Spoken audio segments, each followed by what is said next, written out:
आज की इस डीप डाइव चर्चा में हमारे सामने टेक आर्टिकल्स और कुछ बड़े डेवलपर सर्वेस का एक पूरा स्टैक मौजूद है। और इसके साथ ही कुछ रीसेंट परफॉर्मेंस रिपोर्ट्स और ढेरों रिलीज नोट्स भी हैं। हाँ, ढेरों रिलीज नोट्स पे।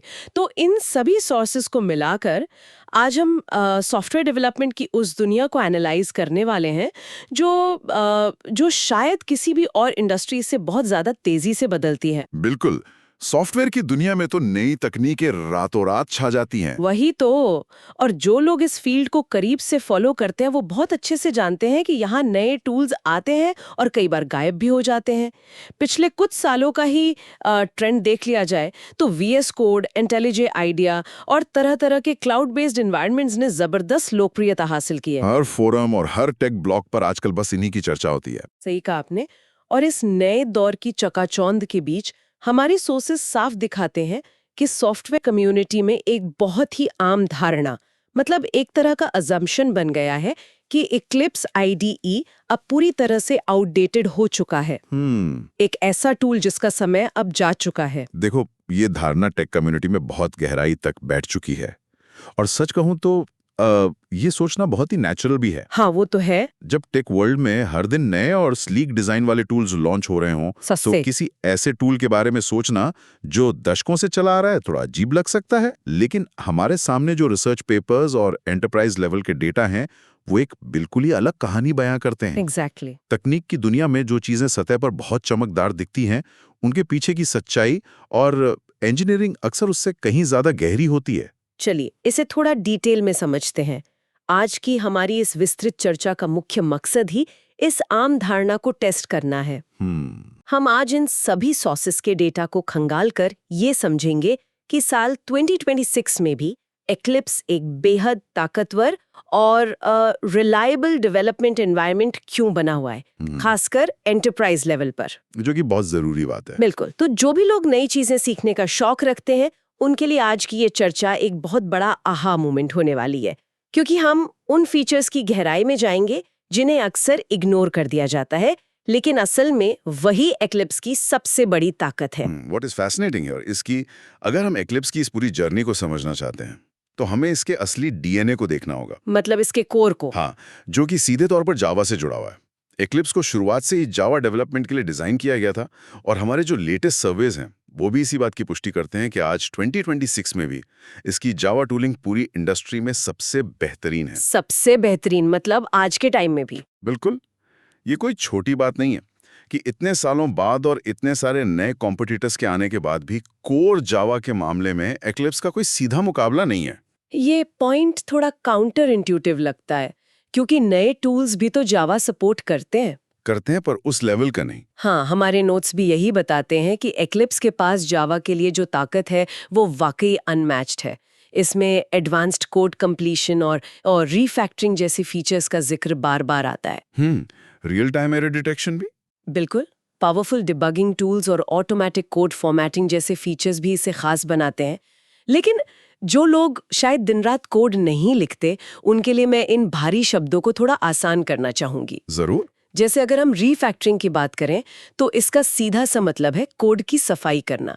ये बिल्कुल वैसा है जैसे हम घर को बिना तोड़े उसके अंदर का फर्नीचर रीअरेंज करते हैं ताकि जगह खुल जाए और सब कुछ बेहतर दिखे। बहुत ही बेहतरीन उदाहरण दिया आपने। बिना ऐप का बिहेवियर बदले कोड को क्लीन और फास्ट बनाना, एक्लिप्स ये काम बहुत ही शानदार तरीके से करता है। और एक्लिप्स ये फर्नीचर इतनी आसानी से इसलिए रीअरेंज कर पाता है क्योंकि इसके पास जावा डेवलपमेंट टूल्स यानी जेडीटी की ताकत है। जेडीटी? हाँ, जेडीटी ये डेवलपर्स को अपने प्रोजेक्ट्स पर एक बहुत ही गहरा कंट्रोल देता है।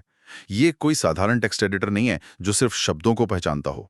समझ रहे हूँ। जेडीटी आपके पूरे कोड बेस को एक लॉजिकल स्ट्रक्चर की तरह समझता है। जब एक developer large scale enterprise systems पर काम कर रहा होता है, जहां एक या दो नहीं बल्कि लाखों लाइंस का कोड होता है और हजारों फाइल्स एक दूसरे से जुड़ी होती हैं। बिल्कुल, वहां एक छोटी सी गलती पूरे सिस्टम को क्रैश कर सकती है। ऐसे में जेडीटी एक एक्सरे मशीन की तरह काम करता है।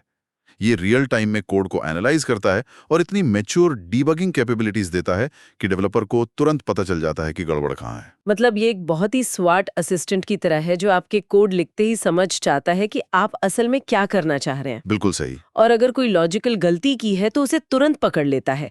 इसी गहरे कंट्रोल की वजह से ही जटिल जावा एप्लीकेशंस के लिए एक्लिप्स आज भी एक ऐसे एक्सपीरियंस देता है जो बहुत ही स्टेबल है। हाँ, लेकिन रुकिए, यहाँ एक और बहुत ही दिलचस्प पहलू है जो हमारे सोर्सेज में हाईलाइट किया गया है। मुझे एक्लिप्स का ये फीचर एक मल्टी टूल की तरह लगता है, या फिर आप इसे एक ऐसी कस्टम गाड़ी समझ लीजिए जिसमें आप अपनी जरूरत के हिसाब से कोई भी इंजन फिट कर सकते हैं। आप इसके प्लग-इन इकोसिस्टम की बात कर रही हैं। Exactly, plug in ecosystem. ये एक्लिप्स के आर्किटेक्चर का सबसे कोर हिस्सा है। ज्यादातर मॉडर्न आईडीज एक तय ढांचे के साथ आते हैं। वो आपको कुछ खास टूल्स देंगे और अगर आपको कुछ अलग चाहिए तो आपको संघर्ष करना पड़ेगा। लेकिन एक्लिप्स को एक बहुत ही मॉड्यूलर तरीके से बनाया गया है। इसे आप प्लगइन्स के जरिए लगभग अंतहीन रूप से एक्सपैंड कर सकते हैं। इसका जो एक्लिप्स मार्केटप्लेस है वो आज भी हजारों ऐसे प्लगइन से भरा हुआ है। हाँ, जिनकी मदद से डेवलपर्स नई से नई टेक्नोलॉजीज और फ्रेमवर्क्स को अपने वर्कस्पेस में जोड़ सकते हैं।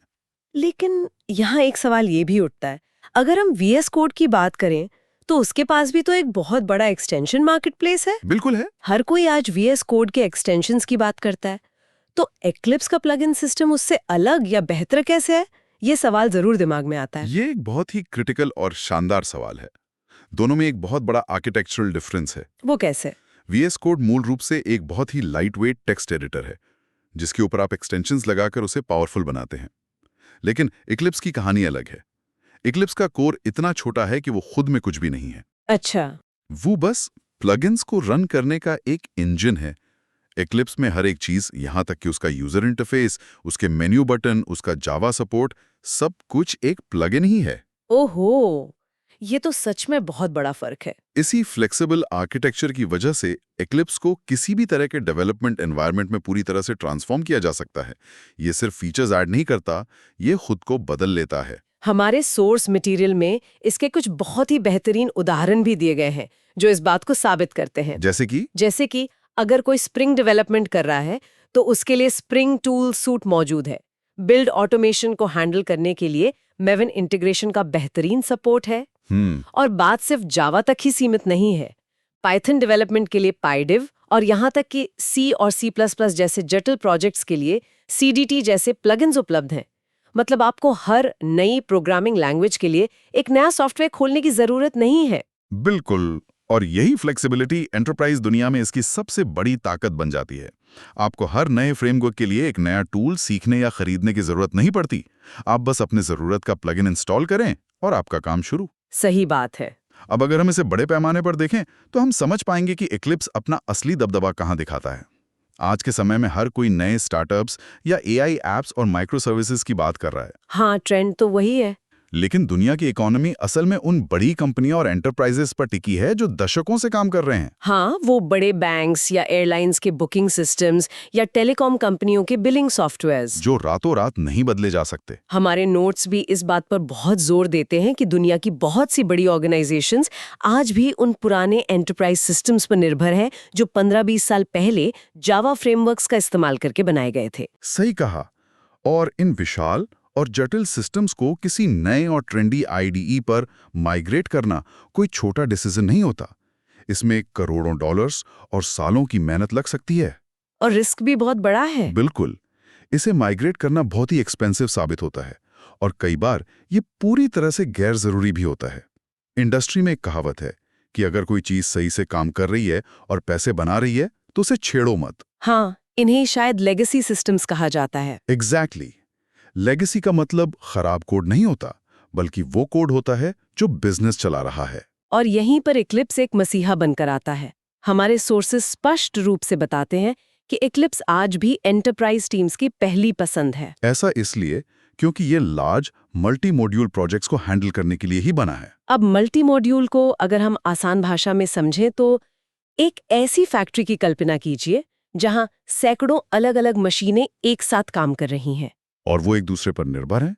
इन कॉम्प्लेक्स बिल्ड सिस्टम्स को बहुत ही आसानी से मैनेज कर लेता है। और इसका एक बहुत बड़ा ऐतिहासिक कारण भी है। इनमें से बहुत से कॉर्पोरेट सिस्टम्स असल में शुरुआत में एक्लिप्स के आर्किटेक्चर को ध्यान में रखकर ही डिजाइन और बिल्ड किए गए थे। क्योंकि उस समय एक्लिप्स ही इंडस्ट्री का स्टैंडर्ड था। सही बात है। इसलिए जब बात इन पुराने और विशाल सिस्टम्स को आज 2026 में मेंटेन करने या उनमें नए फीचर्स जोड़ने की आती है, तो एक्लिप्स से ज्यादा कंपैटिबल टूल कोई हो ही नहीं सकता। ये उनके सिस्टम के डीएनए में पूरी तरह से रचा बसा हुआ है। Here is where it gets really interesting. चलिए अब उस एलिफेंट इन द रूम की बात करते हैं। हाँ, ये बहुत जरूरी है। हम इतनी तारीफ कर रहे हैं, लेकिन एक्लिप्स की हमेशा से एक बहुत बड़ी आलोचना होती रही है। जो भी डेवलपर 2010 या 2015 के आसपास काम कर रहा था, उसके दिमाग में एक्लिप्स की एक इमेज है कि ये बहुत स्लो होता था। बहुत स्लो और क्रैश होने वाला। हाँ, एक भारी भरकम टूल जो सिस्टम की सारी मेमोरी खा जाता था और जिसे स्टार्ट होने में ही कई मिनट लग जाते थे। लोगों के दिमाग में आज भी वही छवि है। ये एक बहुत ही वैलिड पॉइंट है और इसे एड्रेस करना जरूरी है। वो पुरानी रेपुटेशन गलत नहीं थी। एक समय था जब एक्लिप्स सच में बहुत मेमोरी हेवी था। लेकिन जो जानकारी हमारे पास रीसेंट रिलीज के बारे में है, वो इस पूरी कहानी को पलट कर रख देती है। डेवलपर्स अक्सर पुरानी यादों के सहारे नए टूल्स को जज करते हैं, जो कि आम बात है। लेकिन अगर आप एक्लिप्स IDE के हालिया वर्जन्स को देखें, तो आपको परफॉर्मेंस में एक बहुत ही जबरदस्त और चौंकाने वाला सुधार देखने को मिलेगा। करती हैं। सबसे पहला है फास्टर वर्कस्पेस लोडिंग। मतलब तेजी से स्टार्ट होना। हाँ, यानी अब ये पहले से कहीं ज्यादा तेजी से स्टार्ट होता है। ऐसा लगता है जैसे किसी पुराने भारी ट्रक में अचानक से एक स्पोर्ट्स कार का इंजन लगा दिया गया हो। इसके अलावा इसमें मेमोरी मैनेजमेंट को पूरी तरह से इम्प्रूव किया गया है। इसके पीछे कुछ बहुत ही डीप टेक्निकल काम हुआ है। जैसे कि हमने प्लगइन्स की बात की थी। पहले सारे प्लगइन्स एक साथ लोड होने की कोशिश करते थे, जिससे सिस्टम हैंग हो जाता था। अच्छा? हाँ, तो अब क्या बदला है? अब इनमें लेजी लोडिंग जैसी तकनीकें इस्तेमाल होती हैं, जहां सिर्फ वही हिस्सा मेमोरी में आता है जिसकी उस वक्त जरूरत होती है।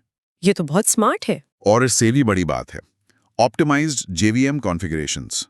JVM यानी जावा वर्चुअल मशीन, जिस पर एक्लिप्स रन करता है। हाल के सालों में एक्लिप्स कम्युनिटी ने इस JVM को अपने टूल के हिसाब से इतना फाइन ट्यून कर दिया है कि ये कम मेमोरी में भी ज्यादा आउटपुट दे सके। ये बिल्कुल वैसा है जैसे किसी गाड़ी के सस्पेंशन और गियर्स को इस तरह से सेट करना कि वो भारी वजन के साथ भी तेज दौड़ सके। और इसका असर सीधा यूजर एक्सपीरियंस पर दिखता है। बड़े और हैवी प्रोजेक्ट्स के साथ काम करते समय भी इसकी रिस्पॉन्सिवनेस बहुत बेहतर हो गई है। जब डेवलपर कोड टाइप करता है तो वो अटकता नहीं है। बिल्कुल नहीं अटकता। इसके साथ ही इसके UI में भी बहुत से मॉडर्न अपडेट्स किए गए हैं, जिससे ये आज के समय के हिसाब से क्लीन और क्रिस्प दिखता है। सच कहूं तो एक सॉफ्टवेयर का इतने सालों बाद इस तरह का कमबैक करना अपने आप में एक बहुत बड़ी अचीवमेंट है। ये कमबैक ऐसी हवा में नहीं हो गया है। और यहीं से हम अपने अगले और शायद इस पूरी चर्चा के सबसे महत्वपूर्ण पॉइंट पर आते हैं। वो क्या है? एक्लिप्स कोई ऐसी कंपनी नहीं है जो सिर्फ प्रॉफिट के लिए एक सॉफ्टवेयर बेच रही हो। एक्लिप्स सिर्फ एक IDE नहीं है। इसके पीछे एक बहुत बड़ी ग्लोबल कम्युनिटी और एक पूरा इकोसिस्टम काम कर रहा है। मेरा मतलब है इसके ओपन सोर्स फाउंडेशन से। तो इन सब का असल मतलब क्या है? जब हम बार बार कहते हैं कि एक्लिप्स एक ओपन सोर्स फाउंडेशन है, तो एक आम सॉफ्टवेयर डेवलपर या फिर एक $multi-million कंपनी के लिए इसके क्या मायने हैं? ये इतना बड़ा फैक्टर क्यों है? This raises an important question. Eclipse IDE असल में एक्लिप्स फाउंडेशन द्वारा मेंटेन किए जाने वाले एक विशाल इकोसिस्टम का सिर्फ एक छोटा सा हिस्सा है। ओके। ये फाउंडेशन एक न्यूट्रल ग्राउंड की तरह काम करता है, जहां दुनिया की बड़ी-बड़ी टेक कंपनियां जो शायद मार्केट में एक दूसरे की कॉम्पिटिटर हों, एक साथ आकर कोड शेयर करती हैं और टूल्स बनाती हैं। ये तो बहुत ही कोलैबोरेटिव अप्रोच है। हाँ, ये फाउंडेशन पूरी टेक इंडस्ट्री में इस्तेमाल होने वाले कई बेहद जरूरी प्रोजेक्ट्स को बैक करता है। इसमें सिर्फ कोड लिखने वाले टूल्स ही नहीं हैं।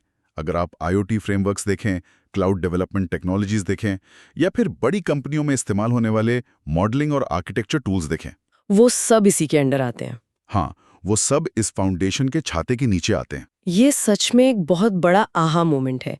मतलब जिसे ज्यादातर लोग सिर्फ कोड टाइप करने का एक पुराना टूल समझ रहे हैं, वो असल में पूरी टेक इंडस्ट्री, IoT डिजाइन्स और क्लाउड इंफ्रास्ट्रक्चर की रीढ़ की हड्डी की तरह काम करने वाले एक विशाल और पावरफुल इकोसिस्टम का फ्रंट एंड है। बिल्कुल। और किसी बड़ी कंपनी के लिए इसके ओपन सोर्स होने का सबसे बड़ा फायदा ये है कि वो इसमें कभी भी वेंडर लॉक इन का शिकार नहीं होते। वेंडर लॉक इन मतलब किसी एक कंपनी के सिस्टम में फंस जाना। हाँ। इमेजिन कीजिए एक बहुत बड़ी संस्था है जिसकी अपनी कुछ खास सिक्योरिटी रिक्वायरमेंट्स हैं, अपने कुछ इंटरनल फ्रेमवर्क्स हैं।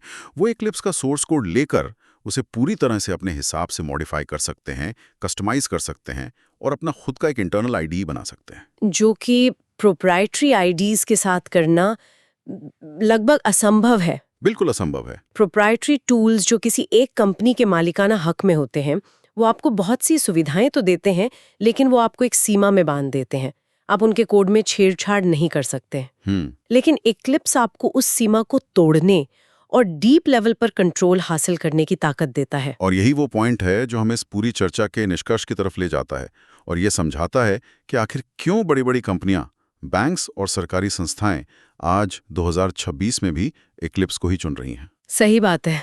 नए टूल्स बहुत शानदार हैं, वो बहुत से काम आसान कर देते हैं, लेकिन जब बात लार्ज स्केल एंटरप्राइज एनवायरनमेंट्स की आती है तो वहां प्राथमिकताएं बदल जाती हैं। हमारे सोर्सेज भी इस बात को बहुत ही साफ तरीके से कंक्लूड करते हैं। लॉन्ग टर्म प्रोजेक्ट्स के लिए, जो शायद अगले 20 साल तक चलने वाले हैं, उनके लिए ट्रेंडीनेस यानी किसी टूल का मार्केट में नया या कूल होना उतना मायने नहीं रखता। एकदम सही। उनके लिए जो चीज सबसे ज्यादा मायने रखती है वो है रिलायबिलिटी, यानी उस टूल का भरोसेमंद होना। क्या वो टूल आज से 10 साल बाद भी सपोर्टेड रहेगा?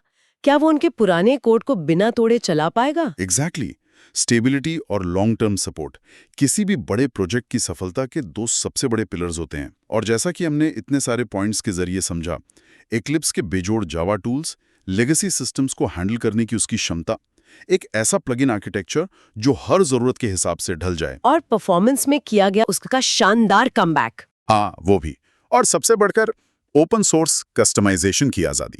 यही वो कोर रीजंस हैं जो Eclipse को इंडस्ट्री में आज भी एक इंडिस्पेंसेबल टूल बनाए हुए हैं। तो अगर हम आज के इस डीप डाइव को समराइज करें तो तस्वीर एकदम साफ हो जाती है।